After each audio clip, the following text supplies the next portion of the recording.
Chapters 225 Jade Bones, Steel Bones, 226 Bone Flesh Unity, 227 Footless Bird, Spread Your Wings and Fly, 228 Dark Leopard Dies for Love. Chapter Start, Chapter 225 Jade Bones, Steel Bones. धाड़ान। एक जोरदार धमाके की आवाज आई और हड्डियों की दीवार टूट गई। सबकी नजरों के सामने एक नया रास्ता खुल गया। तोड़ना बनाने से हमेशा आसान होता है, खासकर जब इस इनहेरिटेंस को कंट्रोल करने वाला कोई ना हो। आगे से खबर आई है, 5वें रास्ते की पूरी तरह से जांच हो चुकी है लेकिन टारगेट नहीं मिला। क्लैन लीडर को रिपोर्ट कर रहा हूं। मैं 6ठे रास्ते में घुसा और वहां एक बोन हॉल मिला। वहां एक कंकाल और एक बड़ी सी हड्डियों की किताब थी। रिपोर्टिंग, 7वें रास्ते में भी वैसा ही एक हॉल है। वहां भी एक कंकाल आल्टी पाल्टी मारे बैठा है और एक हड्डियों की किताब भी है। खबर है, 8वां रास्ता मिल गया है। दोबारा ढूंढो। बाई क्लैन लीडर का चेहरा एकदम उतरा हुआ था। उसके सामने 7 से ज्यादा हड्डियों की किताबें पड़ी थी। ये डिजाइन सच में लोगों के दिल की बात समझता है। जब किसी गू मास्टर को कंकाल और हड्डियों की किताब मिलती है तो वो अनजाने में इस गलतफहमी में आ जाएंगे कि उन्हें पूरी इनहेरिटेंस मिल गई है, लेकिन सच तो यह है कि ग्रे बोन स्कॉलर ने ऐसे कई सेम टू सेम हॉल बनाए हैं। असली इनहेरिटेंस तो इनमें से किसी एक रास्ते में छुपी हुई है। टाई डाओकू को इसमें गहरी दिलचस्पी महसूस हो रही थी। बाई क्लैन लीडर की टेंशन और बढ़ गई। सिचुएशन अब कॉम्प्लिकेटेड हो चुकी थी। यूस इस बात की चिंता नहीं थी कि फैंग और बाई वापस उसी रास्ते से लौट जाएंगे, क्योंकि उसने पहले हाई एंट्रेंस पर कई लोगों को पहरा देने के लिए लगा दिया था। यूजी इस बात की चिंता थी कि फैंग और बाई इनहेरिटेंस के किसी और रास्ते से ना भाग जाएं। आखिरकार वो सिर्फ एंट्रेंस को कंट्रोल कर सकती थी, ना कि उनके अनेकों एग्जिट्स को। ठीक उसी वक्त एक गू मास्टर जोश से भरा हुआ दौड़ता हुआ आया। मिल गया। हमें 8वें रास्ते में एक बोन हॉल मिला है। वहां का कंकाल टुकड़े टुकड़े कर दिया गया है और खोपड़ी के अंदर का गू वर्म भी ले लिया गया है। पक्का यही रास्ता लिया है उन्होंने। टाई डाओकू का जोश बढ़ गया। रास्ता दिखाओ। बाई क्लैन लीडर तुरंत निकल पड़ी। थोड़ी देर बाद लोगों का एक ग्रुप जल्दी से एक हॉल में पहुंचा। यहां 2 सीक्रेट टनल्स कैसे हो सकते हैं? एक एल्डर हैरान था। अंडू शैतान चोरों ने कौन सा रास्ता लिया होगा? फर्क नहीं पड़ता, हम 2 ग्रुप्स में जाएंगे। अंत तक पहुंचते ही हमें यंग मास्टर्स को हर हाल में बचाना है। फ्लैश सैक सीक्रेट चैम्बर की तरफ जाने वाली सीढ़ियां सबसे अलग दिख रही थी और उन्होंने Bai clan leader, Tie Daoku और ज्यादातर एल्डर्स का ध्यान खींचा। Flashback secret chamber. थोड़ी देर बाद ग्रुप सीढ़ियों के आखिर तक पहुंच गया। बूम! दरवाजा टुकड़े टुकड़े हो गया और पूरा ग्रुप अंडर GHUS गया। लेकिन सीक्रेट चैम्बर में कोई नहीं था। ही, हाँ, ही। दीवार पर बने अनेकों मुंह से तरह तरह की हंसने की आवाजें आ रही थी। ये क्या बकवास है? लाफ्टर मीट गू खास तौर पर खजाने स्टोर करने के लिए इस्तेमाल होता है। ये मुंह ड्रॉर्स की तरह हैं। ये वाला मुंह काफी खुला हुआ है, हो सकता है वो यहां से गए हों। बाई क्लैन लीडर ने चारों तरफ देखा और आखिर में उसकी ठंडी निगाहें अस चेंबर के आईक्लाउड सीक्रेट टनल पर टिक गईं। तुम और तुम यहीं रुकोगे, बाकी सब मेरे पीछे आओ। थोड़ी देर पहले उसी सीक्रेट चैम्बर में बाई शेंग को अभी अभी होश आया था कि उसी अपने पेट में एक तेज दर्द महसूस हुआ। अगर मरना नहीं चाहते तो खड़े हो जाओ। जल्द ही उसने एक जालिम आवाज सुनी।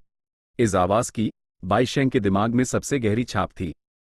यही वो आवाज का मालिक था जिसने पूरे क्लैन को धोखा दिया और उस किडनैप कर लिया था। यहां तक कि गू यू क्लैन के यंग मास्टर की आइडेंटिटी भी एक धोखा हो सकती है। धोखेबाज, गुंडा, शैतान। दिल ही दिल में गालियां देने के बावजूद बाई शेंग चुपचाप उठकर खड़ा हो गया। तभी उसने देखा कि वो एक बहुत ही अजीब जगह पर है। उसके चारों तरफ मांस की दीवारें थी जिन पर मुंह बने हुए थे और उनसे अजीब और गरीब हंसी की आवाजें निकल रही थी जो उसके कानों में गूंज रही थी। फ्लैश लाफ्टर गू, उसने किताबों में पढ़ी हुई बातें याद करते हुए कहा। छोटे, उम्र कम है पर जानकारी काफी है तेरी। फैंग युआन मुस्कुराया। अपनी पिछली जिंदगी की अफवाहों के मुताबिक उसने सुना था कि ये बाई क्लैन के भाई बहन पैदाइशी होशियार, खासकर बड़ा भाई बाई शेंग जो कम उम्र में भी बहुत समझदार था और उसकी मेमोरी लगभग फोटोग्राफिक थी। अभी वो फ्लैश लाफ्टर गू को पहचान गया। लगता है अफवाहें बेकार नहीं थी। तुम दोनों। बाई शेंग ने दांत पीसते हुए फैंग युआन और बाइनिंग बिंग को गहरी नफरत से देखा। बड़े भाई। बाई हुआ को भी फैंग युआन ने लात मारकर उठाया था। वो रोते हुए बाई शेंग के पास भागी। बाई शेंग ने तुरंत अपनी बहन को अपने पीछे छुपा लिया। वाह, क्या कमाल का भाई बहन का रिश्ता है। बाइनिंग बिंग हंसी। चुड़ैल औरत। देखने में इतनी खूबसूरत पर दिल उतना ही जहरीला, बिच्छू जैसा। बाई शेंग ने निडर होकर उस गाली दी। बाई निंग बिंग के चेहरे से मुस्कान तुरंत गायब हो गई। बाई शेंग की बातें उसी तीर की तरह चुभ गईं। औरत, खूबसूरत, वो ये शब्द जरा भी नहीं सुनना चाहती थी। चटाक, चटाक, चटाक। वो आगे बढ़ी और बाई शेंग को पकड़कर यूं 3 थप्पड़ मारे। उसके पास एक मगरमच्छ की ताकत थी, और भले ही उसने अपनी ज्यादातर ताकत रोक ली थी, थप्पड़ मारने के बाद बाई शेंग के दोनों गाल लाल और सूज गए थे। जहरीली औरत, बुरी औरत, हिम्मत है तो मार डाल मुझे। लेकिन बाई शेंग फिर भी उस गालियां देता रहा। चटाक, चटाक, चटाक। बाइनिंग बिंग ने यूं 3 और थप्पड़ जात दिए। हु, मेरे बड़े भाई को छोड़ दो, प्लीज मेरे बड़े भाई को छोड़ दो। बाईहुआ ने रोते हुए बाइनिंग बिंग का पैर पकड़ लिया और मिन्नतें करने लगी। बहन, उससे भीख मत मांग, बाई शेंग ने मुश्किल से कहा। फैंग युआन ने एक ठंडी सांस ली, फिर वो आगे बढ़ा और बाईहुआ का कॉलर पकड़ लिया। छोटी लड़की घबराहट में चिल्ला उठी जब फैंग युआन ने उसे उठाया। बाई शेंग अब और निडर नहीं रह पाया और चिंता से चिल्लाया, दुष्ट चोर, मेरी बहन को छोड़ दे। फैंग युआन ने अपना दूसरा हाथ बढ़ाया और बाईहुआ का गाल जोर से पकड़ लिया, फिर धीरे से बोला, बहुत शोर मचा रहे हो, अगर और आवाज की ना, तो यकीन है कि मैं तुम दोनों की जुबान काट दूंगा। हाँ, क्यों ना इस छोटी लड़की की जुबान से शुरुआत करूं? उसके होठों के कोनों पर हल्की सी मुस्कान आ गई। उसकी ऊँग में ठंडी रोशनी चमकी जब उसने अपनी मारने की नीयत जाहिर की। बाईहुआ इतना डर गई कि उसने रोना बैंड कर दिया, आंसू उसकी एनी में तैर रहे थे। बाई शेंग ने जवाब देने के लिए मुंह खोलना चाहा, लेकिन फैंग युआन की एक नजर से ही उसका दिल कांप गया और उसने अपना मुंह बैंड कर लिया। ये हुई ना बात, चुपचाप मेरा साथ दो और शायद मैं तुम्हें जिंदा छोड़ दूं। फैंग युआन अब भी मुस्कुरा रहा था। बाइनिंग बिंग का मुंह टेढ़ा हो गया। लेकिन फैंग युआन ने तुरंत आगे कहा, मैं सच कह रहा हूं। मैं तुम्हारी मां से दुश्मनी मोल लेने की हिम्मत नहीं कर सकता, तुम्हें पकड़ना भी हमारी सेफ्टी के लिए था। अगर तुम हमारा कहना मानोगे, तो हम तुम्हें जाने देंगे। हाँ, अगर कोऑपरेट नहीं किया, हाँ, तो मुझे तुम्हारी जबान या कुछ उंगलियां काट कर खेलने में कोई प्रॉब्लम नहीं है। तो तुम हमसे क्या करवाना चाहते हो? बाई शेंग ने एक गहरी सांस ली। उस ठंडी बाइनिंग बिंग से डर नहीं लग रहा था, लेकिन मुस्कुराते हुए फैंग युआन से डर लग रहा था। दीवारों में ये मुंह देख रहे हो? फैंग युआन की मुस्कान और बड़ी हो गई। उसने सारी डिटेल्स समझाई और अनभाई बहन को दांत खटखटाने के काम पर लगा दिया। कुछ ही पाल बीते थे कि बाईहुआ डर से चिल्ला उठी। उसके सामने एक मुंह खुला, उसकी लाल जीभ बाहर निकली और यूएस पर बटेर के अंडे के साइज की एक हड्डी की बॉल दिखाई दी। बॉल पर काले और सफेद रंग की धारियां थीं, जिससे फैंग युआन को धरती के एक जानवर, ज़ीब्रा, की याद आ गई। फैंग युआन तेजी से उसके पास गया और ये गू ले लिया। उसका चेहरा खुशी भरी हैरानी से बदल गया। अगर वो गलत नहीं था, तो ये एक मूवमेंट टाइप गू था, फुटलेस बर्ड। ये गू सिर्फ एक बार इस्तेमाल किया जा सकता था, लेकिन इसका शरीर बड़ा था और ये हजारों मील उड़ सकता था। ये सच में वैसा ही था जैसे नींद में तकिया मिल जाना। फैंग युआन अभी अभी इस बात को लेकर चिंतित था कि कैसे बच के निकले, और सोचो बाईहुआ ने यूएसईवाई एक फुटलेस बर्ड लाकर दे दिया। लेकिन ये खुशी भरी हैरानी तो बस शुरुआत थी। थोड़ी देर बाद बाई शेंग को भी सफलता मिली। उसने एक मुंह खोला और उसकी जीभ पर एक हड्डी दिखी। इस हड्डी के दोनों सायर चिकने और गोल थे, बीच का हिस्सा लंबा और पतला था, और हड्डी पर हरे जड़े पत्थर जैसी हरी चमक थी। जेड बोन गू। फैंग युआन ने यूज पकड़ा, तुरंत यूज रिफाइन किया और अपने अपचे में डाल लिया। इस बार बाइनिंग बिंग की जलने की बारी थी। जेड बोन गू मास्टर के कंकाल को जड़े जैसी क्वालिटी में बदल सकता था, जिससे हड्डियां ज्यादा सख्त और लचीली हो जाती थी। ये असर ब्लैक एंड व्हाइट बोरगू या क्रोकोडाइल स्ट्रेंथ गू की तरह परमानेंट था। सबसे जरूरी बात यह थी कि जड़े बोनगू को आइस मसल गू के साथ मिलाकर बेहतरीन असर पैदा किया जा सकता था। बाइनिंग बिंग के पास पहले से हाई आइस मसल थी। अगर उसके पास जड़े बोन्स भी होती, तो उसके पास आइस मसल्स और जड़े बोन्स होते, दोनों असर एक दूसरे को सपोर्ट करते, जिससे बहुत बेहतर रिजल्ट मिलता। लेकिन ये जेड बोन गू एक बार इस्तेमाल होने वाला एक्सपेंडेबल गू था। इसमें एक कमी भी थी। गू मास्टर को इसका इस्तेमाल करते वक्त बेहद तेज दर्द से गुजारना पड़ता था। कमजोर विल पावर वाले बहुत से गू मास्टर्स जेड बोन गू इस्तेमाल करने के दर्द से मर चुके थे। चाहिए क्या? मीट बोन गू से एक्सचेंज कर सकती हो। फैंग युआन मुस्कुराया। बाइनिंग बिंग ने ठंडा सा एचएन कहा और बिना जवाब दिए मुड़ गई, दांत खटखटाने में अपनी कोशिश और बढ़ा दी। लेकिन ये काम पूरी तरह किस्मत पर निर्भर था। एक मुंह में 10 जोड़ी दांत और दांत गिरने के लिए कम से कम 5 दांत सही ऑर्डर में खटखटाने जरूरी थे। बाइनिंग बिंग पहली कोशिश के अलावा कभी सफल नहीं हुई, और जहां तक फैंग युआन की बात है, उसकी हालत तो और भी खराब थी। लेकिन थोड़ी देर बाद बाईहुआ और बाईशेंग ने फिर से खुशी भरी हैरानी दी। बाईहुआ ने दांतों का एक और सेट गिरा दिया, जिससे फैंग युआन को एक आयन बोन गू मिल गया, और जो मुंह बाईशेंग ने खटखटाया वो धीरे धीरे चौड़ा होता गया, एक नए सीक्रेट टनल में बदल गया। भाई और बहन की ऐसी किस्मत ने बाइनिंग बिंग को अंदर से हैरान कर दिया। उसी नहीं पता था कि ये भाई बहन की जोड़ी इस इनहेरिटेंस की असली किस्मत की मालिक थी। किस्मत एक अजीब, जादुई, रहस्यमय ताकत थी, खासकर इस दुनिया में कुछ दुर्लभ गू वॉर्म्स जिनमें किस्मत के कानून के टुकड़े होते जिससे कुछ किस्मत वाले गू मास्टर्स को किस्मत की कुछ शक्तियों पर कंट्रोल मिल जाता था। जब नया सीक्रेट टनल दिख गया तो फैंग युआन ने वहां और रुकने का नहीं सोचा। बाइक्लैन के गू मास्टर्स कभी भी आ सकते थे, और बाकी के गू वॉर्म्स मुंहों में जो मजबूती से बैंड दी और जिन्हें तोड़ना बहुत मुश्किल था, उन्हें उनके लिए ही छोड़ना पड़ेगा। फैंग युआन ने फिर से बाईशेंग और बाईहुआ को बेहोश कर दिया, उन्हें अपने दोनों हाथों में उठाकर बाइनिंग बिंग के पीछे पीछे उस विशाल मुंह में घुस गया। दोनों इस सीक्रेट टनल से गुजरते हुए एक हॉल में पहुंचे। ये सबसे चौड़ा बोन हॉल था जो उन्होंने अब तक देखा था। सिर्फ एरिया के हिसाब से ये 2 स्क्वायर किलोमीटर से ज्यादा था। हॉल के बीच में एक हड्डियों का पिरामिड था, उसकी छोटी को एक प्लेटफॉर्म में बदल दिया गया था जिस पर 2 सीढ़ियां जा रही थी।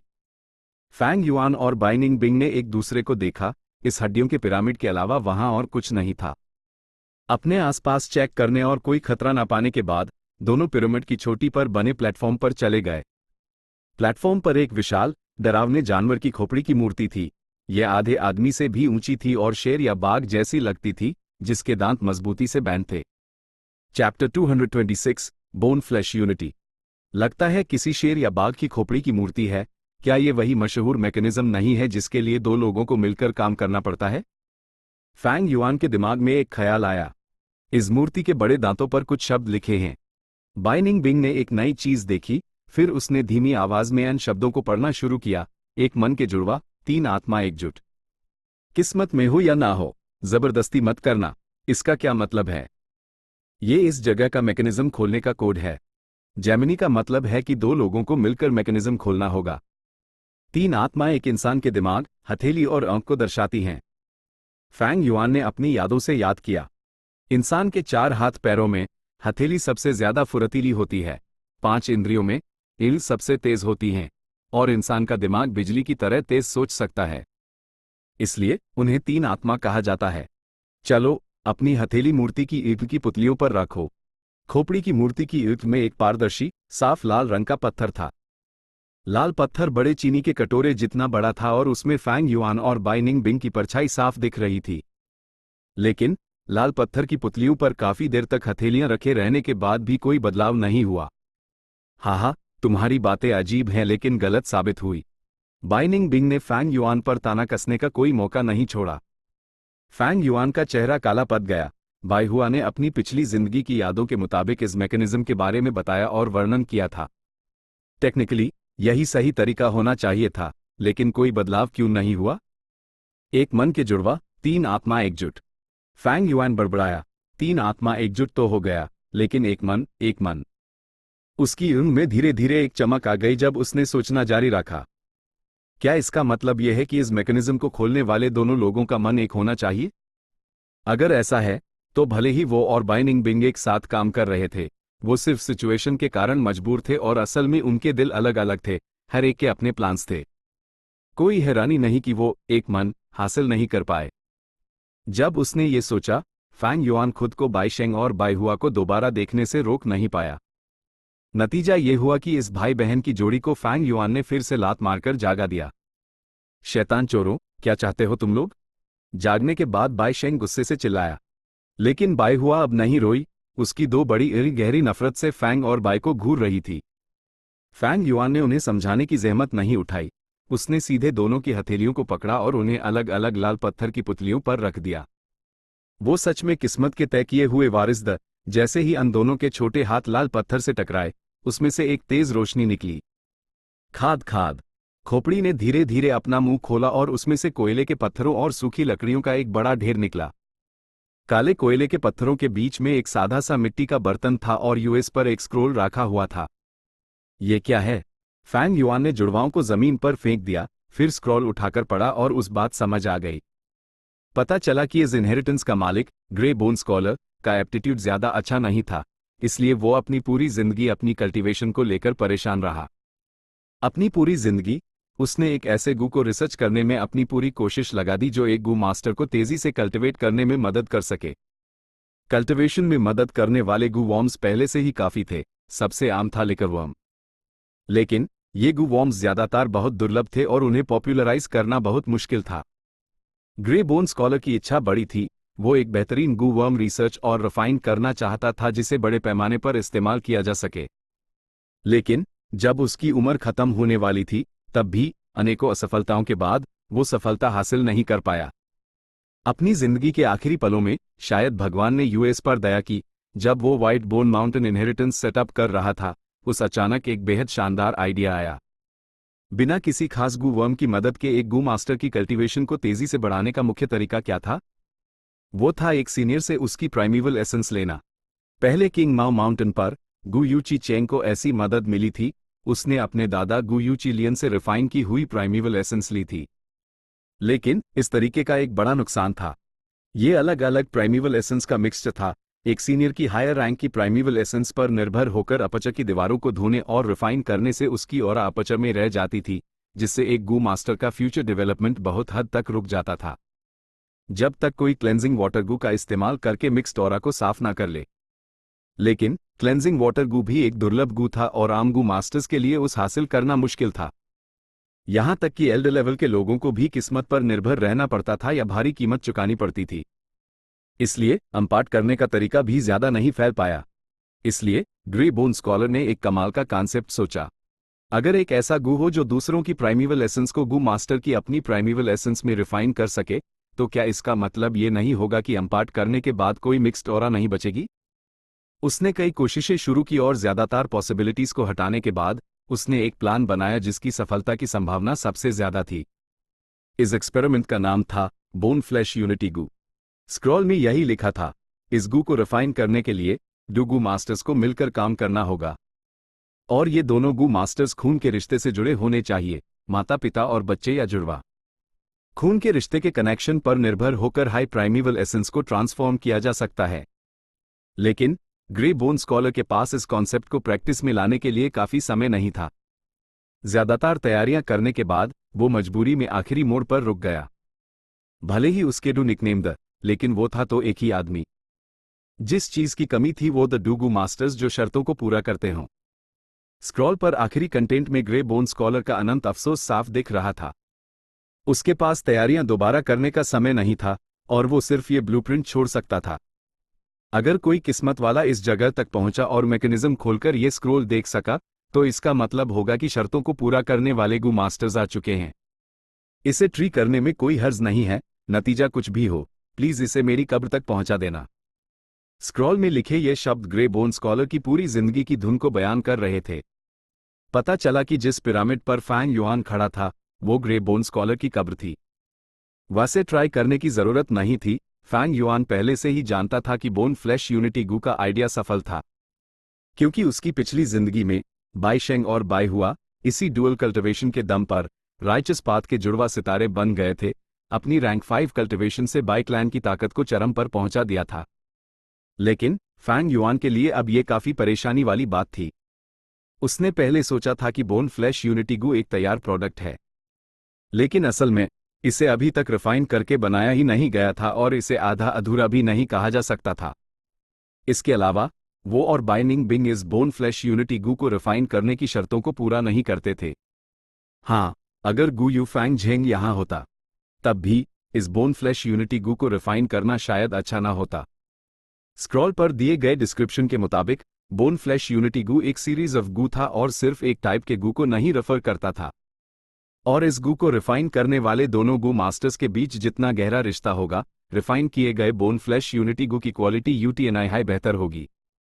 फैंग युआन और फैंग झेंग के रिश्ते को देखते हुए रिफाइन किया गया बोन फ्लैश यूनिटी गू बिल्कुल भी परफेक्ट नहीं होता।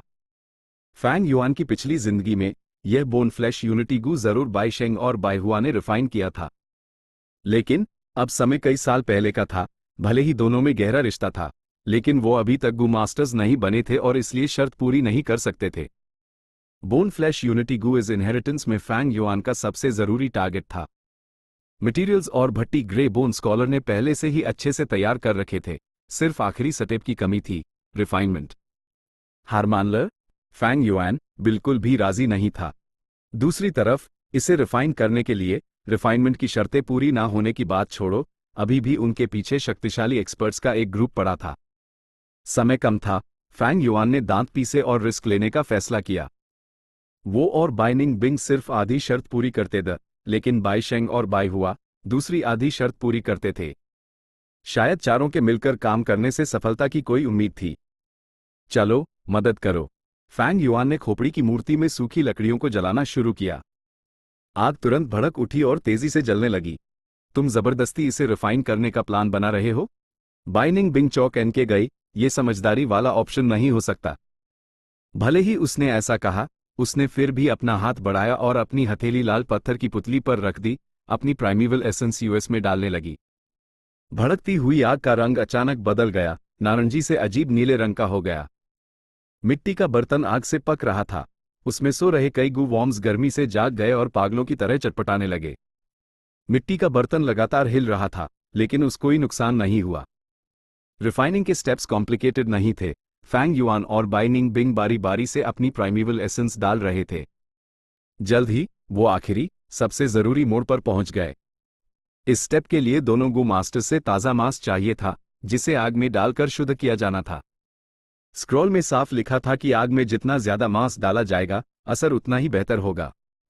खुशकिस्मती से हमारे पास फ्लैश बोन गू है, मांस के कुछ टुकड़े काटने में कोई प्रॉब्लम नहीं होगी। बाइनिंग बिंग अभी एक्शन लेने ही वाली थी कि फैंग युआन ने उस रोक दिया। रुको, मेरे पास एक बेहतर आइडिया है। बाइनिंग बिंग ने फैंग युआन की नजर का पीछा किया जो बाई शेंग और बाई हुआ जुड़वाओं पर थी। तुम सच में इस मोड़ पर इसमें बदलाव करना चाहते हो? बाइनिंग बिंग की आंख में एक परेशानी भरी नजर चमकी जब यूज फैंग युआन की नीयत समझ आई। तुम क्या करना चाहते हो?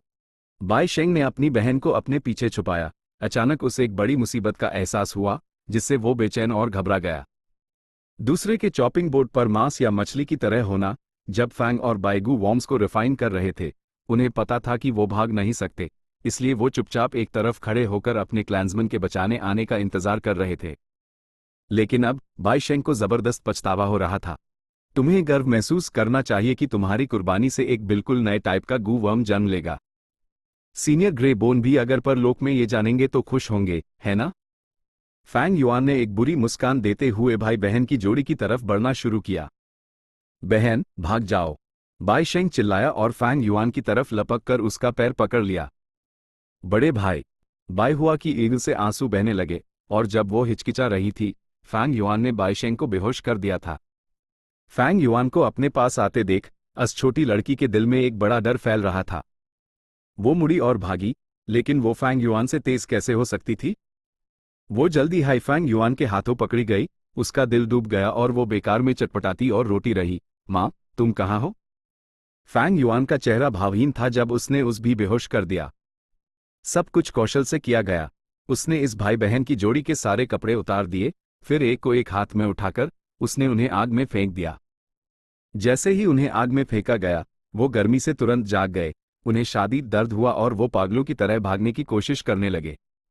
दोनों आग से उछाल कर बाहर आ गए, उनके हाथ पैर पागलों की तरह चल रहे थे जब वो बेचैनी से संघर्ष कर रहे थे। फैंग युआन ने ठंडा सा एचएन कहा और उन्हें वापस आग में धकेल दिया। स्क्रॉल में लिखा था कि ताज़ा मांस चाहिए, इसलिए फैंग युआन उन्हें मारकर मरना नहीं चाहता था। इसलिए उसके धकेलने के बाद वो फिर से बाहर भागे और उसने उन्हें फिर से अंदर धकेल दिया। ये बार बार चलता रहा, जब तक बाई शेंग और बाई हुआ आखिरकार जलकर मर नहीं गए। उनके शरीर मोमबत्तियों की तरह धीरे धीरे पिघल गए, आग अजीब नीले से खूनी लाल रंग की हो गई। लेकिन आग का बदलाव धीमा हो गया और लाल बैंगनी रंग में नहीं बदला। स्क्रॉल में लिखा था, इस स्टेप को सफल मानने के लिए आग का रंग लाल बैंगनी होना जरूरी था। क्या करें? बाइनिंग बिंग के माथे पर सिलवटें पड़ गई। गु रिफाइनमेंट फेल होने पर गु मास्टर्स को भी नुकसान होता है। फैंग युआन का दिमाग टर्बो स्पीड से काम कर रहा था। बाई शेंग और बाई हुआ ही तो किस्मत के वारिस द ये फेल क्यों हुआ? लगता है इसमें गड़बड़ इसलिए हुई क्योंकि वो गु मास्टर्स नहीं थे। अगर ऐसा है तो हमें फिर से कोशिश करनी होगी। फैंग युआन ने बिना हिचकी चाय तुसीता फ्लावर को एक्टिवेट किया और एक तेज धार वाला ब्लेड बाहर निकला। उसने अपनी बांह आगे बढ़ाई और काट दी। खून तेजी से बहने लगा और उसने अपना मांस आग में फेंक दिया जो अब आदमी से भी ऊंची जल रही थी। तुम्हारी बारी। ऐसा करने के बाद उसने तेज धार वाला ब्लेड बाइनिंग बिंग की तरफ फेंक दिया। तुम्हें यकीन है कि यह काम करेगा? बाइनिंग बिंग थोड़ी देर हिचकिचाई, फिर उसने भी ब्लेड का इस्तेमाल करके अपनी बांह पर काट लिया। लेकिन उसके आइस मसल्स के कारण ब्लेड ऐसा लग रहा था जैसे बर्फ काट रहा हो। कोई और चारा ना होने पर बाइनिंग बिंग ने चेनसॉ गोल्डन सेंटिपीड को बुलाया और मांस का एक टुकड़ा काट लिया। जब उसका मांस आग में गिरा, आग तुरंत लाल बैंगनी हो गई। बहुत अच्छे। सफलता या असफलता इसी पर निर्भर है। हमें एक साथ अपनी प्राइमेवल एसेंस डालनी होगी। फैंग युआन इस दृश्य को देखकर बहुत खुश हुआ। दोनों ने एक ही समय में अपनी प्राइमेवल एसेंस लाल पत्थर की पुतलियों में डाली। मैकेनिज्म धीरे धीरे बैंड होने लगा, जैसे कोई हड्डियों का जानवर भड़कती हुई आग को निगल रहा हो। दांतों की दो कतारें एक साथ आ गई और जबड़े मजबूती से बैंड हो गए। आग अंदर से जलती रही, खोपड़ी को लाल रंग में भुन रही थी। बैंग! मिट्टी का बर्तन फट गया लगता है। पूरी खोपड़ी हिल गई। इस आवाज को सुनने के बाद ही फैंग और बाई ने अपने हाथ छोड़े। फैंग युआन ने हरकत को गौर से देखते हुए अपना हाथ बाइनिंग बिंग की तरफ बढ़ाया। उसने कुछ नहीं कहा, लेकिन बाइनिंग बिंग पहले से जानती थी कि फैंग युआन क्या चाहता है। उसने नाक सिकोड़ी, लेकिन सिचुएशन के बारे में सोचते हुए उसके पास फैंग युआन को फ्लैश बोन गू देने के अलावा कोई चारा नहीं था। उसके पास गू वॉर्म्स को तुरंत रिफाइन करने की क्षमता नहीं थी, लेकिन फैंग युआन कर सकता था। फ्लैश बोन गू ने स्प्रिंग ऑटम सकाडा की ऑरा के नीचे जरा भी विरोध नहीं किया और तुरंत रिफाइन हो गया। लेकिन भले हाई फैंग युआन ने यूज रिफाइन कर लिया था, वो अपनी कम कल्टिवेशन के कारण उसका इस्तेमाल नहीं कर सकता था। इसलिए उसने उस फिर से बाइनिंग बिंग को दे दिया। बाइनिंग बिंग ने यूज लिया और तुरंत एक्टिवेट किया। एक नारंगी रोशनी उसकी बांह के घाव पर फैल गई और लगभग तुरंत खाल और मांस उग आए और उसका घाव पूरी तरह से ठीक हो गया। लेकिन बाइनिंग बिंग की रैंक 3 पीक स्टेज प्राइमेवल एसेंस भी तुरंत 20% कम हो गई। फ्लैश बोन गू का नुकसान यह था कि इसे तुरंत इस्तेमाल करने के लिए बड़ी मात्रा में प्राइमेवल एसेंस की जरूरत होती थी। अगर ये फैंग युआन की ग्रीन कॉपर प्राइमेवल एसेंस होती तो वो यूज एक्टिवेट भी नहीं कर पाता, भले ही उसका प्राइमेवल सी पूरी तरह सूख जाता। इसके बाद बाइनिंग बिंग ने फैंग युआन को ठीक किया। फैंग युआन का चेहरा पीला पड़ गया था। उसके पास अपने खून को थोड़े समय में रोकने के लिए आइस मसल्स नहीं थे, इसलिए उसने बहुत सारा खून खो दिया था। उनकी बाहों के घाव ठीक हो गए थे, लेकिन दर्द अभी भी उतना ही तेज था और उनके दिल दर्द से कांप रहे थे, यहां तक कि चक्कर भी आ रहे थे। लेकिन दोनों की इच्छा शक्ति लोहे जैसी थी। इतने दर्द के बावजूद उनके चेहरे पर कोई बदलाव नहीं आया जब उन्होंने जबरदस्ती यूएस तेज दर्द को सहन किया। एक पाल में खोपड़ी धीरे धीरे खुली। आग पहले ही बुझ चुकी थी। वहां ना तो मिट्टी के बर्तन के कोई निशान दी और ना हाई बाई शेंग और बाई हुआ की लाशें बची थी। डू गू वॉर्म्स फैंग युआन की नजर में आए। एक हरा था और दूसरा लाल। वो डू जड़े के कंगन की तरह एक दूसरे से जुड़े हुए और हवा में तैरते हुए शांति से गर्म चमक छोड़ रहे थे। ये है बोन फ्लैश यूनिटी गू। बिना ध्यान से जांचने का समय लिए फैंग युआन ने यूज लिया और तुरंत रिफाइन करके अपने अपचर में स्टोर कर लिया। चलो। वो प्लेटफॉर्म से नीचे कूड़ा और हॉल के आखिर में दिखे नए सीक्रेट टनल में घुस गया। कुछ ही देर बाद बाई क्लैन के गू मास्टर्स इस हॉल में पहुंच गए। किसी ने यहां एक गू रिफाइन किया है। हवा में बची हुई ओरा ने एल्डर्स के चेहरों का रंग उड़ा दिया। देखो, वहां दोनों यंग मास्टर्स के कपड़े हैं। जल्द ही उन्हें ऊंचे प्लेटफॉर्म पर फैंग युआन द्वारा फाड़े गए बच्चों के कपड़े मिल गए। ये देखकर बाई क्लैन लीडर के दिल में एक बहुत बुरा एहसास हुआ, लगभग वो बेहोश होने वाली थी। उसने इस बात को जोड़ने की हिम्मत भी नहीं की। पीछा करो उनका। वो ज्यादा दूर नहीं गए होंगे, मेरे बच्चे जरूर उनके पास हैं। बाई क्लैन लीडर चिल्लाई। उसकी दोनों आंखें खून जैसी लाल हो गई थी। Chapter 227 footless bird, spread your wings and fly. दौड़। सीक्रेट टनल ऐसा लग रहा था जैसे कभी खत्म ही नहीं होगा। लेकिन हर लंबा सफर आखिरकार खत्म होता है। पहली रोशनी की किरण के बाद फैंग और बाई की नजर धीरे धीरे खुलने लगी। बाहर निकलने का रास्ता। बाइनिंग बिंग चिल्लाई। मेरी पिछली जिंदगी की जानकारी के मुताबिक इस सीक्रेट टनल को बाईगू पहाड़ पर एक चट्टान की तरफ ले जाना चाहिए। फैंग युआन बोला नहीं, उसके दिमाग में विचार दौड़ रहे थे। उसी अंडुमारे हुए भाई बहन बाई शेंग और बाई हुआ का शुक्रिया अदा करना चाहिए। उनकी जानकारी ने फैंग युआन को यहां आकर्षित किया, और उनकी कुर्बानी के कारण फैंग युआन को अपना मनचाहा फ्लैश बोन यूनिटी गू मिल गया। अचानक पीछे से कदमों की आवाज सुनाई दी। आखिरकार पकड़ ही लिया। अन दोनों हरामियों को ढूंढ लिया। कहां जा रहे हो? बाई क्लैन के गू मास्टर्स पूरी ताकत से मारने की नियत से आगे बढ़े। बाई क्लैन लीडर सबसे आगे थी, उसके पीछे एल्डर्स थे।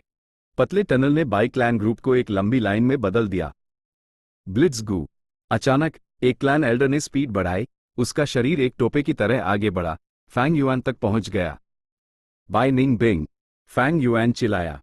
बाई निंग बिंग ने दांत पीसे, अपना हाथ पीछे घुमाया। Blood moon goo.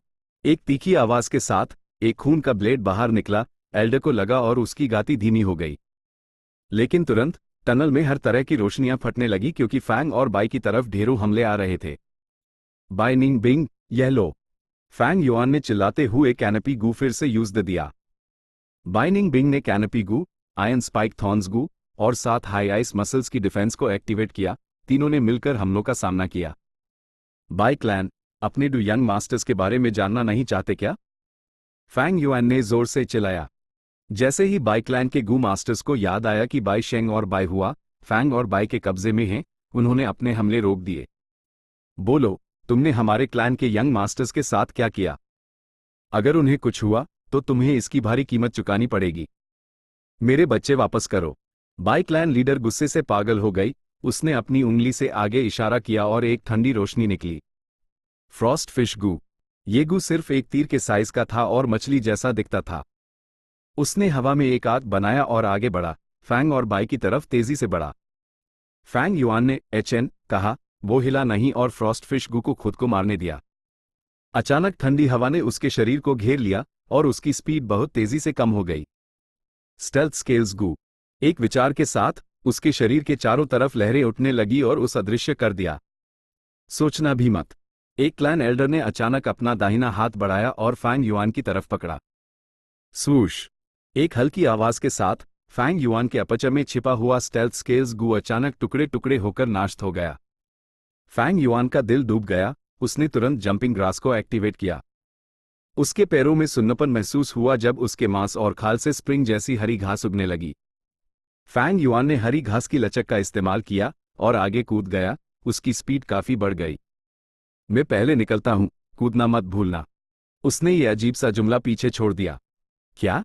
By Ning Bing confuse हो गई, लेकिन फिर उसने अपने पीछे हवा की आवाज सुनी। जब वो मुड़कर देखी तो उसका दिल उछाल पड़ा। वो बाई क्लैन लीडर थी। उसकी ऊँट लाल हो चुकी थी, एक गुस्से से भरी शेरनी जैसी लग रही थी। उसके गुस्से भरे ओरा ने बाई निंग बिंग का दिल भी कांपा दिया। आखिरकार वो एक रैंक 4 गू मास्टर थी।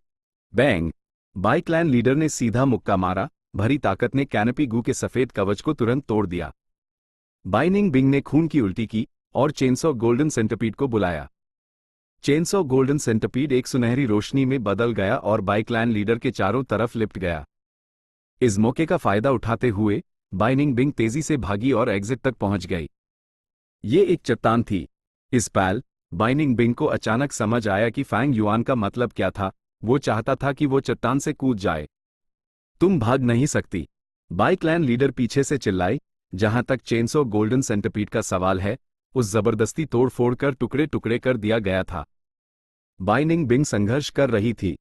इस ऊंचाई से अगर वो कूदती तो मौत पक्की थी, लेकिन इस सिचुएशन में उसके पास कोई और चारा नहीं था। उसने दांत पीसे और कूद गई।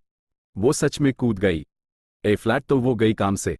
कुछ बाई क्लैन गू मास्टर्स ने चिल्लाते हुए कहा, चट्टान के किनारे पर रुक गए। बाई क्लैन लीडर ने नीचे देखा और बाई निंग बिंग को तेजी से नीचे गिरते हुए पाया। उसके माथे पर नसें उभार आई जब उसने गुर्राते हुए कहा, मुझे वो जिंदा चाहिए तो उन्हें जिंदा देखूं, और उनकी लाशें अगर वो मर गए हैं, मैं उन्हें जरूर पकड़ूंगी। हवा बाई निंग बिंग के कानों में गुर्रा रही थी जब वो नीचे गिरती जा रही थी। उसने कभी नहीं सोचा था कि एक दिन आएगा जब उस चट्टान से कूदने पर मजबूर होना पड़ेगा। मैं ऐसे मर जाऊंगी? भले ही ये रोमांचक है, पर मैं संतुष्ट नहीं हूं। मौत के करीब आते ही बाई निंग बिंग का दिल बेचैन हो गया। मुझे यांगू नहीं मिला, एक औरत की तरह मरना कितनी बड़ी ट्रेजेडी है। लेकिन एक बार जमीन पर पहुंचने के बाद मैं जरूर मांस का एक ढेर बन जाऊंगी और कोई मेरा जेंडर भी नहीं बता पाएगा। बाइनिंग बिंग को यकीन नहीं था कि मौत से ठीक पहले उस ऐसे अजीब ख्याल क्यों ना रहे हैं। इसी समय उसके आसपास की हवा और तेज हो गई जब उसने एक आवाज सुनी, बाइनिंग बिंग। बाइनिंग बिंग मुड़ी, यह फैंग युआन के अलावा और कौन हो सकता था। इस समय फैंग युआन भी नीचे उतर रहा था, लेकिन वो अपने पैरों के नीचे एक सफेद हड्डियों के पंछी पर खड़ा था। फुटलेस बर्ड। इस पंछी में ना मांस था ना खून, इसका शरीर हड्डियों से बना था। इसका सिर चील का, शरीर सारस का, पूंछ अबाबील की और 2 जोड़ी पंख लेकिन पैर नहीं थे। फैंग युआन का शरीर खून और गंदगी से सना हुआ था, ये साफ था कि उस पहले सीक्रेट टनल में कई चोटें आई थी।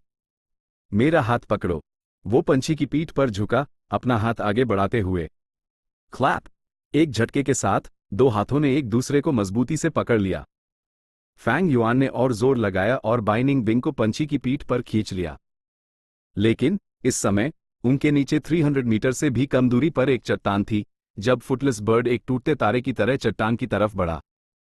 संभाल के, हम टकराने वाले हैं, बाइनिंग बिंग चिल्लाई, उसका दिल लगभग उसके शरीर से बाहर निकलने को था। पहाड़ की चट्टान उसकी नजरों में तेजी से बड़ी होती गई। फैंग युआन की ईंट में चमक आ गई, वो जोर से चिल्लाया, मेरा डिमोनिक पाथ इस छोटे से बाइगू पहाड़ में कैसे हार सकता है, उठ मेरे लिए। उठ उठ उठ। उसकी आवाज घाटी में गूंज उठी। उसके कंट्रोल में फुटलेस बर्ड ने अपने पंख जोर से फड़फड़ाए, नीचे गिरने की गति को धीमा करने के लिए अपनी पूरी ताकत लगा दी। उसके 4 हड्डियों के पंखों पर दरारें आने लगी। फैंग युआन के अपचर में प्राइमेवल एसेंस तेजी से कम हो गई, लेकिन हेवनली एसेंस ट्रेजर लोटस से बड़ी मात्रा में प्रिमेवल एसेंस मिलने के कारण फैंग युआन का प्राइमेवल सी लगातार उठता और गिरता रहा। पहाड़ की चट्टान के पास आराम कर रहे हड्डियों के जानवरों के एक ग्रुप ने हलचल महसूस की और अपने सिर उठाए, फिर तुरंत दौड़ पड़े। एक भूरे पीठ वाला शुतुरमुर्ग इतना डर गया कि उसने अपना नुकीला सिर सफेद हड्डियों के पहाड़ की चट्टानों में घुसा दिया, अपनी पूंछ आसमान में ऊंची उठाए। शुतुरमुर्ग ऐसे ही होते हैं, जब वो डरते हैं तो उन्हें झूठी तसल्ली महसूस करना पसंद होता है। टक्कर से कुछ हाई पैल दूर बाइनिंग बिंग सांस लेना भूल गई और फैंग युआन गुस्से भरी आंखों से देखता रहा। तेज हवा के दबाव में इस पहाड़ की चट्टान पर सफेद हड्डियों के पेट टूट गए। लेकिन आखिर में फुटलेस बर्ड शुतुरमुर्ग की पूंछ के पास से गुजर गया, एक अचानक ऊंचे एंगल पर आसमान में उड़ गया। शुतुरमुर्ग की पूंछ का पंख इतना कट गया कि कुछ नहीं बचा, उसकी गोल खाली पूंछ दिखने लगी। हा हा हा। बाइनिंग बिंग पंछी की पीठ पर जोर से हंसने लगी। मुश्किल से बचने और मौत के दबाव से राहत मिलने के बाद उस महसूस हुआ कि उसका दिल धीरे धीरे अपनी जगह पर वापस आ रहा है। रोमांचक, सच में रोमांचक। जिंदगी और मौत का रोमांच हमेशा सबसे सांस रोक देने वाला होता है। क्या ऐसी ही जिंदगी नहीं थी जिसे वो चाहती थी और जिसका पीछा कर रही थी? फुटलेस बर्ड नीले आसमान में उड़ जा। वो जोश में गाने ही वाली थी। क्लैन लीडर, वो जिंदा हैं। चट्टान पर बाई क्लैन के गू मास्टर्स ने काले चेहरों के साथ कहा। हम अंत तक नहीं पहुंच सकते, वो फुटलेस बर्ड है, एक दिन में 10,000 मील उड़ सकता है। टाई डाउकू ने लाचारी से सांस ली। उड़ने वाले गू वॉर्म्स दुर्लभ और जो फुटलेस बर्ड की स्पीड का मुकाबला कर सकते थे वो ना के बराबर थे। रैंक 5 के नीचे फुटलेस बर्ड नंबर 1 उड़ने वाला साथी था। अफसोस, आसमान अंधा है। ऐसे दुष्टों को जिंदा रहने की इजाजत कैसे मिल सकती है? कुछ बुजुर्गों ने गुस्से में चिल्लाते हुए अपनी छाती पीटी। बाई क्लैन लीडर की ईंट खून जैसी लाल थी, उसने दांत पीसते हुए अपनी मुठ्ठियां इतनी कासली की लग रहा था उसकी हड्डियां टूट जाएंगी। बाइनिंग बिंग की हंसी सुनकर उस चट्टान से नीचे कूदकर उनका पीछा करने का मन करने लगा। ऐसा नहीं था कि बाई क्लैन के पास उड़ने वाला गू नहीं था, कुछ गू मास्टर्स ने पहले ही अपनी काबिलियत दिखा दी थी, फैंग और बाई का पीछा करते हुए। लेकिन उनकी स्पीड देखकर एक बेवकूफ भी जानता था कि उन दोनों को पकड़ना नामुमकिन होगा। एक तीखी कड़वाहट बाई क्लैन के गू मास्टर के दिलों में भर गई। वो सिर्फ लाचारी से देख सकते थे जबकि मुजरिम उनकी आंखों के सामने भाग रहा था। नहीं, हम उन्हें बिल्कुल भी भागने नहीं दे सकते। बिल्कुल नहीं, एक गू मास्टर गुस्से में चिल्लाया, उसका शरीर अचानक तेज आग की लपटों में जलने लगा। बाई जान वैन, बाई क्लैन लीडर का चेहरा बदल गया। लॉर्ड क्लैन एल्डर, सभी हैरान थे। दादा, बाई जहन लिए आंसुओं से भर गया। क्लैन लीडर, सभी, हम इन दो बदमाशों को भागने नहीं दे सकते, वरना हमारे बाई क्लैन की इज्जत कहाँ रहेगी? हमारे डू यंग मास्टर्स का बदला सबसे जरूरी है। मेरे जाने के बाद प्लीज मेरे पोते का ख्याल रखना, इस लड़के का स्वभाव भी मेरी तरह ही सख्त है। आखिर में उसकी आवाज धीमी होने लगी। उसका पूरा मांस, खाल और हड्डियां आग में बदल गई और उसकी आवाज भी उनके साथ स्वाभाविक रूप से गायब हो गई। यहां तक कि उसकी ईरू की पुतलियां भी गहरे बैंगनी रंग की हो गई। वो एक इंसानी आग बन गया था। आग ने आसपास का तापमान बढ़ा दिया और सभी पीछे हटने लगे, जबकि पहाड़ में एक उदास गीत सुनाई देने लगा। ह्यूमन टॉर्च गू, एक रैंक 4 गू, जिसे एक बार इस्तेमाल करने पर पूरा शरीर जल जाता है, आग में बदल जाता है जब तक उसकी जीवन शक्ति खत्म न हो जाए। इस बाई जहन वेन एल्डर ने इस विशाल शक्ति को पाने के लिए अपनी जिंदगी कुर्बान करने का फैसला किया।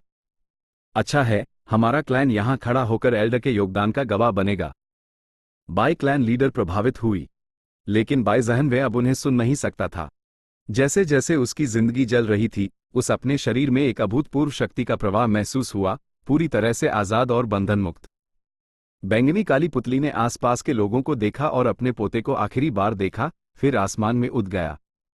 इंसानी मशाल तेजी से फुटलेस बर्ड के पास पहुंची। बहुत अच्छे, सभी जोश में चिल्लाए। बाई क्लैन लीडर के पत्थर जैसे ठंडे चेहरे पर भी कुछ उत्तेजना दिखी। एक शक्तिशाली दुश्मन। बाइनिंग बिंग का चेहरा गंभीर हो गया। यूज हवाई युद्ध का अनुभव नहीं था, अगर वो लापरवाह हुई तो वो गिरकर टुकड़े टुकड़े हो सकती है। हाओ, इंसानी मशाल ने गुर्राया, उसकी गहरी बैंगनी पुतलियों में तेज मारने की नीयत चमक रही थी। चिंगारियां चमकी जब इंसानी मशाल की स्पीड फिर से बढ़ी, बिजली की तरह फैंग युआन पर झपटी। कास के पकड़ो। फैंग युआन पूरे समय फुटलेस बर्ड को कंट्रोल करने में ध्यान लगाए हुए था। फुटलेस बर्ड ने अपनी स्पीड बढ़ाई और दूर हो गया, जिससे इंसानी मशाल खाली हवा में झपटी। चट्टान से आह और अफसोस की लहरें सुनाई दी, लेकिन जल्दी ही इंसानी मशाल फिर से झपटी। फुटलेस बर्ड फिर से घुमा और बाल बाल बचा। बाइनिंग बिंग लगभग नीचे गिरने ही वाली थी और उसने जल्दी से एक उभरी हुई हड्डी को पकड़ लिया। हाओ, इंसानी मशाल फिर से हमला करने आई। फैंग युआन ठंडा सा हंसा। फुटलेस बर्ड ने अचानक अपने पंख सिकोड़ लिए, जमीन की तरफ गिरने लगा। इंसानी मशाल पीछा करती रही, उसकी स्पीड फुटलेस बर्ड से ज्यादा थी और वो करीब आ रही थी। फुटलेस बर्ड ने अचानक अपने चारों पंख फैलाए, अपने गिरने को रोका और उल्टी दिशा में उड़ गया। बूम! इंसानी मशाल का उड़ना पूरी तरह से आग के धक्के पर निर्भर था। उसके पास तेजी से दिशा बदलने में मदद करने के लिए पंख नहीं थे और वो पहाड़ की चट्टानों पर जा टकराया। एक ही झटके में 6 किलोमीटर से ज्यादा का इलाका आग में घिर गया, सभी हड्डियों के जानवरों और बड़ी संख्या में हड्डियों के पेड़ों को मार दिया। आग के समुद्र में आग का एक गोला फिर से इंसानी शक्ल में इकट्ठा हुआ, उड़ गया और फैंग और बाई का लगातार पीछा करने लगा। लेकिन गू वॉर्म्स का इस्तेमाल भी उनके यूजर्स पर निर्भर करता है। गू मास्टर की कल्टीवेशन के पालन पोषण, इस्तेमाल और रिफाइन के पहलुओं में इस्तेमाल एक था। कोई भी ऐसे ही गू निकलकर उसकी पूरी सहमता नहीं दिखा सकता। इसमें शामिल तरीके और तकनीक बहुत गहरी थी। ह्यूमन टॉर्च गू एक एटीएम घाटी तकनीक थी और स्वाभाविक रूप से ये बाई जहन लिए का पहली बार इस्तेमाल था। लेकिन फैंग युआन, भले हाई इस जिंदगी में वो पहली बार फुटलेस बर्ड पर सवार हो रहा था, उसने अपनी पिछली जिंदगी में अनागिनत उड़ने वाले गू वॉर्म्स का इस्तेमाल किया था। उसका अनुभव बाई जहन लिए से कई गुना ज्यादा था, लगभग उसकी आत्मा में बेस एक प्रवृत्ति की तरह। चट्टान पर बाई क्लैन के सदस्य युद्ध की स्थिति देख रहे थे।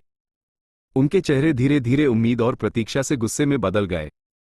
कोई भी अब बता सकता था कि फुटलेस बर्ड एल्डर बाई जहन वे के साथ खेल रहा था। इंसानी मशाल की गुर्राहट जो पहले इतनी प्रभावशाली और अधिकार से भरी लग रही थी, अब ऐसा लग रहा था जैसे वो लाचारी से एक दुख भरी स्थिति में अपना गुस्सा निकल रहा है। कमीन! किसी ने फ्रस्ट्रेशन में अपनी मुट्ठी खींची। ये कैसे हो सकता है?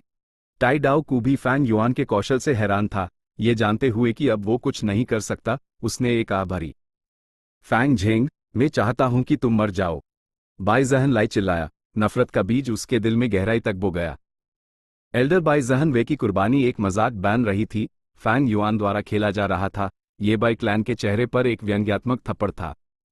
धीरे धीरे सभी का गुस्सा निराशा और हताशा में बदल गया। हम उन्हें अब नहीं पकड़ सकते। क्या हम इसके अलावा कुछ नहीं कर सकते? गू यू फैंग जेंग, कई लोगों ने ये नाम लिया, दांत पीसते हुए। फुटलेस बर्ड हवा में आराम से उड़ रहा था, इंसानी मशाल से बार बार बच रहा था। नौजवान, तुम्हारी पंछी चलाने की तकनीक कमाल की है, हा हा हा। बाइनिंग बिंग दिल खोलकर हंसी, अपनी सुरक्षा कम कर दी। फैंग युआन का चेहरा जम गया, संभाल के। बूम! एक तेज धमाका हुआ। बाईजहन वे जानता था कि वो फैंग और बाई तक नहीं पहुंच सकता, इसलिए उसने आत्मविस्फोट करने का फैसला किया। धमाके और आग ने फुटलेस बर्ड को घेर लिया।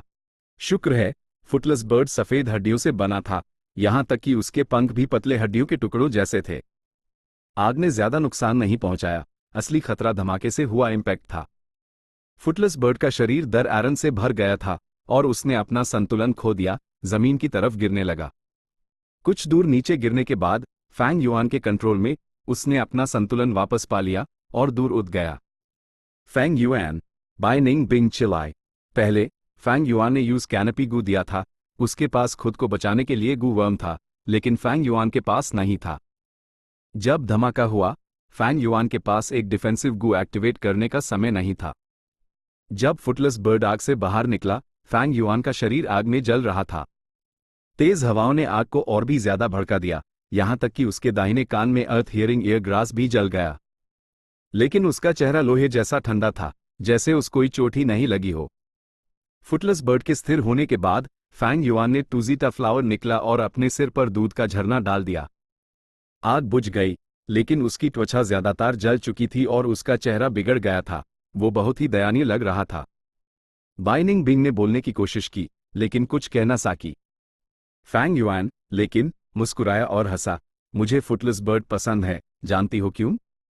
वो मुस्कुराया, लेकिन नजारा भयानक था। क्यों?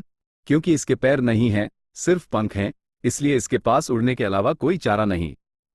जब ये जमीन पर उतारता है, तो इसका मतलब है उसकी तबाही। एक ही मौके पर सब कुछ दांव पर लगा दो, उदो या मारो। बाई निंग बिंग की नीली पुतलियां फैल गई, चमक से चमक उठी। हवा उसके चेहरे पर लगी, उसके चांदी के बाल लहराने लगे। बाई निंग बिंग के होठ भी मुड़ गए। ही, तो चलो हम आसमान में उड़ते हैं। फुटलेस बर्ड आसमान में उड़ गया, उफाक पर एक बिंदु बन गया और आखिरकार गायब हो गया। चट्टान पर बाई क्लैन के सदस्य तब तक देखते रहे जब तक उनकी ईर्ष्या आसमान को चीरती हुई ना लगने लगी, लेकिन कोई बोला नहीं। एक अजीब सी खामोशी सब पर छा गई। दुनिया कितनी विशाल थी। अजीब नीला आसमान, बर्फ जैसा सफेद बाइगू पहाड़, चमकती हुई धूप, फुटलेस बर्ड, फैंग और बाई की परछाइयां। ये दृश्य सबके दिलों में गहराई तक बस गया था। उनके दिलों में गुस्सा बढ़ा, जैसे नफरत उनके दिलों में अंकुरित हो रही थी। पफ! बाई क्लैन लीडर ने ताजे खून की एक उल्टी की और अपनी पीठ के बाल गिर गई, बेहोश हो गई। Clan leader, Lord clan leader, जल्दी, हीलिंग गू मास्टर्स, क्लैन लीडर को बचाओ। चट्टान पर अफरा तफरी मच गई। लेखक का नोट: डिमोनिक पाथ क्या है? एक तरह का रास्ता जिसकी अपनी विचारधारा और मान्यताएं हैं। डिमोनिक पाथ क्या है, इसके बारे में सबकी अपनी अनोखी समझ है, लेकिन मेरे लिए फुटलेस बर्ड ने एक तरह की डिमोनिक स्पिरिट को दर्शाया। डिमोनिक पाथ क्रूर है, ना सिर्फ दूसरों के लिए, बल्कि खुद के लिए और भी ज्यादा।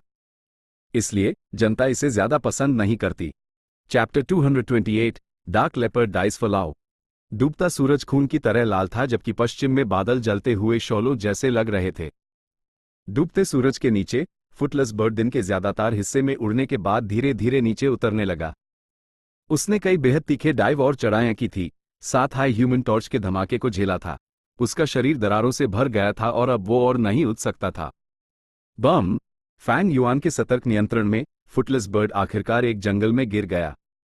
धुआं और धूल हर तरफ उड़ गए और जानवरों के झुंड घबराहट में भाग गए। ये कौन सी जगह है? बाई निंग बिंग पंछी से कूदी और अपने आसपास का मुआयना किया। पेड़ छोटे और मोटे थे, लेकिन अन पर बहुत सारी हरी भरी पत्तियां थी, बाइगू पहाड़ के हड्डियों वाले पेड़ों की तरह कम नहीं। इस जंगल के पेड़ एक छतरी की तरह सूरज की रोशनी को रोक रहे थे, और सारी पत्तियां बैंगनी थी, हल्की बैंगनी, गहरी बैंगनी, लाल बैंगनी, वायलेट। शाम की हवा चली, अगर कोई दूर देखता तो उस सिर्फ बैंगनी रंग का समुद्र दिखता। एक बैंगनी जंगल। हम हमेशा उत्तर की तरफ बढ़ते रहे हैं और हमारे रास्ते के अनुसार ये ज़ियो पहाड़ के पास होना चाहिए। फैंग युआन ने अंदाजा लगाया। उसके चेहरे पर चिंता थी। ज़ियो पहाड़ दिन में सुरक्षित है, लेकिन रात में बेहद खतरनाक है। अंधेरा हो रहा है, हमें जल्दी से निकलना होगा और रुकने के लिए कोई सुरक्षित जगह ढूंढनी होगी। ठीक है, बाई निंग बिंग ने सिर हिलाया। 2 घंटे से ज्यादा समय के बाद उन्हें किस्मत से एक गुफा मिल गई। गुफा का असली मालिक एक पाउच्ड बेर था। इस प्रजाति के भालू के पेट पर एक प्राकृतिक मार्सुपियल पाउच होता था, बिल्कुल कंगारू की तरह। सूखी लकड़ी चटकने की आवाज के साथ जल रही थी। आग शांति से जल रही थी। लोहे के बर्तन में रखा मांस का स्टू उबल रहा था। घनी खुशबू फैला रहा था। मोटे नर्म भालू के पंजे पहले ही भुन चुके थे। इनके अलावा बाइक लैंड से मिली कई और लजीज चीजें भी थी जो टूजिटा फ्लावर में स्टोर की गई थी।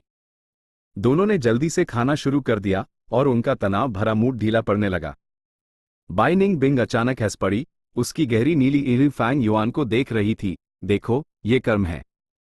तुमने यूएस भाई बहन की जोड़ी को जिंदा जला दिया और अब तुम खुद इस हालत में जल गए हो। आग की रोशनी फैंग युआन के चेहरे पर पड़ रही थी। उसके चेहरे पर गंभीर GHAAVUs भयानक और बदसूरत बना रहे थे। अगर कोई डरपोक लड़की उसका चेहरा देख लेती तो वो शायद वहीं डर से चिल्ला पड़ती। फैंग युआन लेकिन हासा कमेंट पर ध्यान ना देते हुए वो अंदर से खुश था। खुशकिस्मती से हमारे पास मीट बोनगू है। तुम्हारा असली चेहरा वापस पाना मुश्किल नहीं होगा। तुम्हें बस जली हुई त्वचा और मांस को काटना होगा, फिर हम मीट बोनगू का इस्तेमाल करके उन्हें नया उगा सकते हैं। लेकिन तुम सिर्फ रैंक 1 हो और मीट बोनगू का इस्तेमाल नहीं कर सकते। चलो, मुझसे भीख मांगो, शायद मेरा दयालु और उदार दिल तुम पर तरस खाए और तुम्हें ठीक कर दे। Bai Ning Bing Fang Yuan पर ताना कसने का कोई मौका नहीं छोड़ती थी। फैंग युआन ने अपनी भुएं उठाने का इशारा किया, भले ही उसकी भुएं पहले ही जल चुकी थी। मैं इसे ठीक क्यों करवाना चाहूंगा? क्या ये सिचुएशन काफी अच्छी नहीं है? वो हंसा। हमने बाइकलैंड के 2 यंग मास्टर्स को मार डाला और बाइकलैंड लीडर और एल्डर के साथ भी खेला। तुम्हें लगता है कि वो हमें जाने देंगे? इस चोट ने मुझे अपना चेहरा बदलने की मेहनत से बचा लिया। अर्थ हियरिंग एयर ग्रास नाश हो चुका था। फैंग युआन का दाहिना कान टूट चुका था। उसके कान की कार्टिलेज की चोटें ऐसी नहीं थी जिन्हें मीट बोनगू ठीक कर सकता। लेकिन अगर वो इसे ठीक कर भी सकता तो वो अपना चेहरा बदलने के लिए एक कान कम रखना पसंद करता।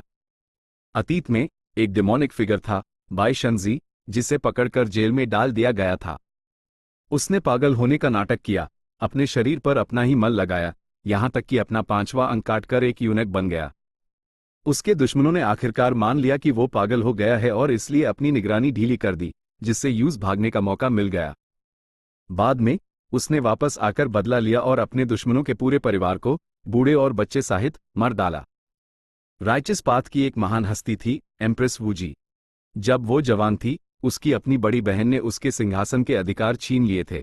वो सिर्फ इस दुख को अपने अंदर छिपा सकती थी। उसकी बड़ी बहन उसकी सुंदरता से जलती थी और इसलिए उस परेशान करने से बचने के लिए एम्प्रेस वूजी ने अपनी नाक की हड्डी काट दी, खुद को बदसूरत बना लिया, लेकिन जीने और बढ़ने के लिए जगह पाई। 10 साल से ज्यादा समय के बाद उसने अपनी बड़ी बहन के शासन को उलट दिया और अपनी सत्ता फिर से स्थापित की। फिर उसने अपनी बड़ी बहन के 5 इंद्रियों को काटने का आदेश दिया, उस ऐसी स्थिति में जीने पर मजबूर कर दिया जहां वो ना तो जीना चुन सकती थी और ना ही मरना। पूरे इतिहास में सभी महान हस्तियां अपना समय बिताने में और शारीरिक रूप से जुड़े ना रहने में अच्छी थी। चाहे वो राइचस पाथ हो या डेमोनिक, चाहे पुरुष हो या महिला, सभी ऐसे ही थे। एम्प्रेस वूजी ने जब शासन संभाला, उसने अपनी नाक ठीक नहीं करवाई, भले ही उसके पास इलाज के साधन द इसे खुद के लिए एक चेतावनी के रूप में रखा।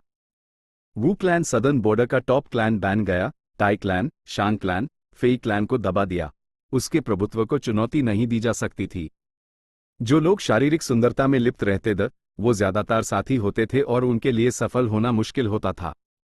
चाहे वो ये दुनिया हो या धरती, दोनों इस बात की पुष्टि करते हैं। जो कि राजा यो ने अपनी प्रिया दासी बाओसी की एक मुस्कान के लिए चेतावनी की मशालें जलाकर वसल राज्यों को धोखा दिया। परिणाम क्या हुआ? लोगों ने यूएस पर से विश्वास खो दिया और यूज बार्बेरियंस ने मार डाला। लू बू ने डायोचन के लिए, राजा वू ने शशि के लिए। शियांग यू द कॉन्करर जब सैनिक अभियान पर जाता था तो कॉन्सॉर्ट यू को साथ ले जाता था। हा, इन लोगों का परिणाम क्या हुआ?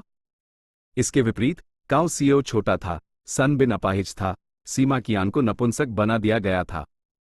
हर कोई सुंदरता से प्यार करता है, लेकिन उपलब्धियां शारीरिक सुंदरता से बिल्कुल भी संबंधित नहीं थी।